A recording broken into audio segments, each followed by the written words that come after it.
Welcome, welcome, and thank you for joining me today. I'm Hayley, photographic artist and trick photography obsessive, and in this video I'll be showing you how I created my popular artwork, The Stars Are Falling.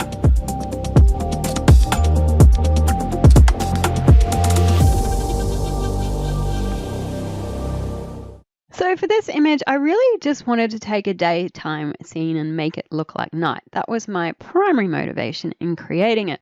And it came about because I was at this restaurant that I love. And so when you're on the balcony of the restaurant, you're overlooking the roof of the bakery of the restaurant. And it looks like this. And I thought, this will make a fantastic composite at some point. I could pop a little character on here, looking out to the world. I just love the idea of characters on roofs at night. I'm not sure why. It's a weird thing I have. Anyway, so the actual idea for the image is a little bit complex. So it was created in 2016, and that was a year where there was a death of many celebrities, there was political upheaval, I had my own personal issues going on. I'd created it in December of that year, and it just felt like the stars were falling, essentially. And the idea for it came sort of from an episode of the TV show Angel that I watched a long time ago. And in one of the episodes, there was a storyline where the sky started raining with fire. And it was a scene that really struck me because I thought, if there was any way to achieve world peace in a moment, it would be if the sky started raining fire. Everyone would just stop and pause and look. And in a way, that's kind of what happened with the pandemic, All the crime kind of fell away because we were all in this moment of kind of sheer shock and horror, I guess. And so I just really wanted to create the sort of peaceful moment that happens when you're kind of looking to the sky, wondering what's about to happen before everything erupts into chaos. So I've never really told this story. I think people that buy this print probably have a different interpretation of it, but that is what I was thinking when I created it. So to create it, let us go back in time. So it started with a sky that I photographed from my backyard. I made that really blue to make it nightly, and then just took a little bit of that blue saturation out. This is all going to be a little bit out of whack because I need things to be behind other things, but essentially I then created a round soft gradient which just added a spot of white light and then popped in my meteor shot. So this is actually a shot, I believe, from NASA. So they kind of have a free stock library, which was free at the time. And so I added in this little meteor thing and it looked like that. So I made it round with a soft round mask, as you can see here. And I started to add in a little bit of the tail using the same image, just masking in different bits and pieces. And just still playing with the light for that, adding a little spot of light in the corner here. You're really thinking about realism and where that light would be hitting. Adding a bit more into a dark spot there. And then we pop in the roof from the house. So you can see that I have carefully cut out all the trees and I've actually distorted it a little bit just to get the shape I wanted. This I darkened down, I made it bluey green, and I'll do quite a bit of that to get it to where I wanted. Took out some of the saturation and just now playing with the little features and adding lights. There was light here, there would be light hitting there, and then still darkening it down so it kind of fits in a bit better. Just cloned out this roof pipe that was there, things like that. They kind of ruin the story. Bit of tree that I didn't like. Then I made the whole thing more yellow.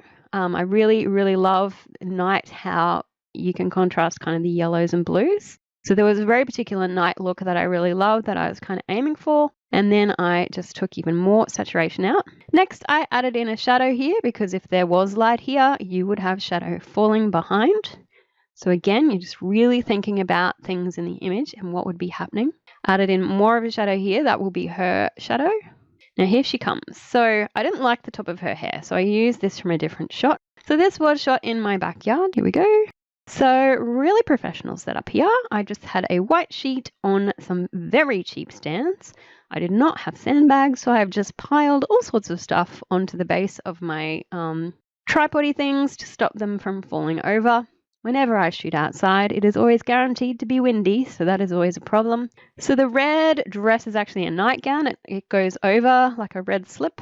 And that came from a charity shop, as many of my costumes do. And then I was actually wearing a straight black wig, which also came from eBay, as many of my wigs do. So I had taken a shot where I was kind of flicking her hair out to the side. Then I started to do her toning. She obviously does not fit even remotely. So I'm darkening down the back of her hair because that was really distracting. I'm really taking out her saturation. Red is a tricky color, so I just wanted to get as much of it away as I could. Lit the top of her hair because with the light coming at her, that's what would happen. Took more saturation out, really darkened her down.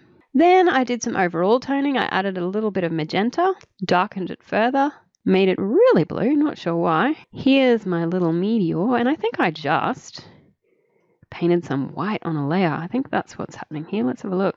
Yeah, I think I just painted something on a layer, gave it a motion blur, I'm thinking, and then probably liquefied it to give it that shape.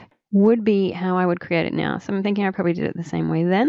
Took out even more saturation. Then I brought in some yellow because, as I said, I really love that yellow-blue contrast, which is what I've created there.